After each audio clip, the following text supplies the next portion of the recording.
sampai dari di mana pertama kali kenal Mbak M juga ditanyain, terus sampai saya kan kenal Mbak M ini kan baru bulan Maret, sampai saya ingat tanggal berapa ya, berarti pertama kali kan dikenalin sama Denis. Nah terusnya habis itu sedetil itu ternyata saya nggak nyangka, saya pikir cuma nanyanya bagaimana kejadiannya, kerugian berapa, ternyata detail ditanyanya bagaimana, dari awal kenalnya gimana gitu kan. Dan sampai akhirnya ya waktu itu melapor dan tadi dikasih kita diundang untuk klarifikasi. Berapa pertanyaan tadi total? Total berapa pertanyaan ya Bang? Banyak banget. Lebih 2. Oh, lebih banyak banget, pertanyaannya banyak banget. Ada kerugian maksudnya? Iya. Kerugiannya? Ya pokoknya sesuai dengan bukti yang udah disampaikan, dia meminta saya untuk mentransfer 100 juta ya.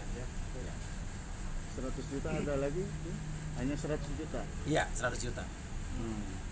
Maksudnya kalau ini ya. udah ke ranah pidana berarti kan artinya tuntutannya hukuman badan, artinya kerugiannya berarti maksudnya udah terima gitu kerugian. Jadi kalau Ya, yang ngerti saya. Ya pokoknya saya sih jalani proses gitu. Kalau emang ini dan ini emang ini adalah pidana ya, pidana ya Bang ya. Dan ini Karena kita kalau melaporkannya penipuan. ya kalaupun nanti masalah uang saya balik ke pangkal, saya udah nggak peduli lah, udah kita serahkan sama polisi, karena saya percaya dan saya yakin polisi bisa menangani kasus ini dan juga menjalankan kasus ini secara profesional. Flashback sedikit mungkin, Ya. kejadiannya itu kapan sih?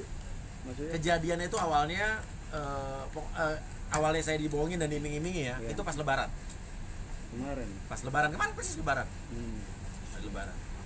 Nah pihak sana kan terutama orang tuanya ya, Iya. kalau menyatakan kalau yang bersangkutan tuh mengalami ada kelainan, Iya. gimana menanggapinya maksudnya? Kalau masuk rumah sakit jiwa. Iya gini, kalau ya masalah jiwa itu apakah bisa dituntut? Oh saya nggak ngerti kalau masalah orang sakit jiwa atau segala macam bisa dituntut, itu saya nggak ngerti karena saya bukan ahlinya. Karena saya di sini nggak mau berbicara di luar konteks saya sebagai saya nggak ngerti gitu kan. Karena saya nggak mau jadi blunder, jadi bahan tertawan. Kan banyak orang sekarang bukan pada kapasitas dia bicara bahwa dia bipolar akut tingkat apa gitu. Ya, Akhirnya kan siapa tuh? jadi badut kan, jadi ketahuan. Kalau saya nggak mau, saya no comment, saya nggak ngerti. Dia tahu pasti ya pihak polisi Yang lebih tahu, yang pasti akan ya. mendalami kasus ini lebih dalam lagi, dan sampai akhir ini saya diundang untuk klarifikasi, berarti kan kasus ini udah jalan Bang ya. Udah dalam proses, udah LP gitu kan. Dan Denis juga minggu depan akan dipanggil kayaknya nih.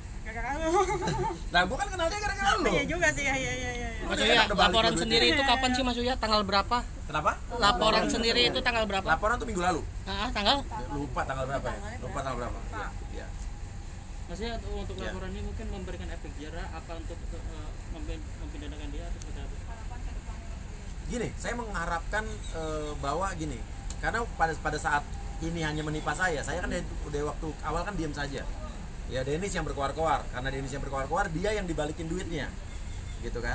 Nah, saya berbicara di sini karena menurut saya mungkin nggak tahu. Awalnya saya terlalu sabar dan diam aja, tapi Ya kasihan mulu. Ya, gua Kasihan mulu kasihan. sampai gemes gue. Tapi karena saya mulai diancam, digertak, terus ternyata banyak korban-korban lain yang juga ternyata mengalami hal yang sama. Disitulah saya tergerak untuk bahwa ini nggak bisa dibiarin, ini nggak bisa didiemin, ini harus ada efek jerah. Karena kalau enggak, sampai kapan dia akan melakukan hal ini berulang-ulang pada orang lain. Saya kasihan kalau ada korban-korban lain. Iya kalau misal orangnya, korban-korban lain masih punya banyak uang, tapi orang yang ternyata uangnya pas-pasan, habis itu akhirnya jadi kena imbasnya, efeknya. Sampai gaji rumah. Ada sampai gede rumah juga itu di Denis ya. Saya kasihan. Nah, kasihan bukan sama korban-korbannya aja dan calon-calon korban lain. Saya kasihan juga sama dia.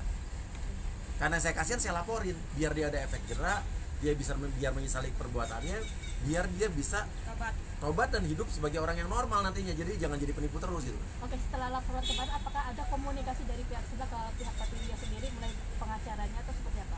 Nggak ada ya? Nggak ada sama sekali.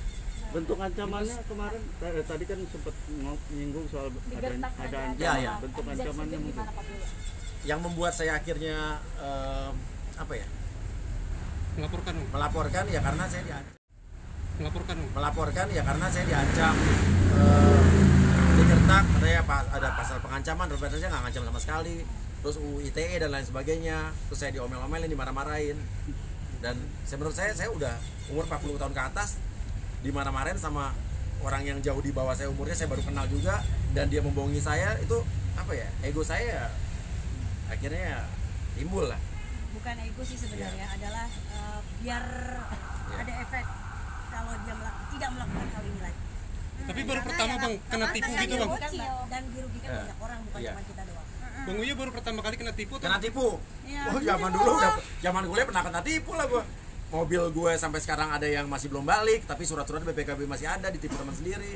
Terus terakhir tahun lalu juga gue ditipu juga yang soal travel di Bali itu gitu kan. Nah sekarang gitu. Nah sekarang ini jadi mungkin kok berapa kali gue kena tipu tapi gue selalu kasihan-kasihan mulu gitu kan. Tapi kalau orang-orang yang waktu itu gitu kan, orang-orang yang sebelumnya, mereka tuh menyelesaikannya apa mungkin pendekatannya ke gue juga tidak segarang ini gitu loh. Gue nggak diancam, nggak digertak, nggak malah dia jadi lebih galakan dia gitu. Jadi ya sekarang ini mungkin beda atau, tapi menurut gue sih gini, karena di sini nih udah banyak banget orang yang mengalami hal yang sama kayak gue, dan gue pengen memberikan efek jerah aja supaya dia ya mempertanggungjawabkan perbuatannya di mata hukum gitu aja. Bentuk ancaman ke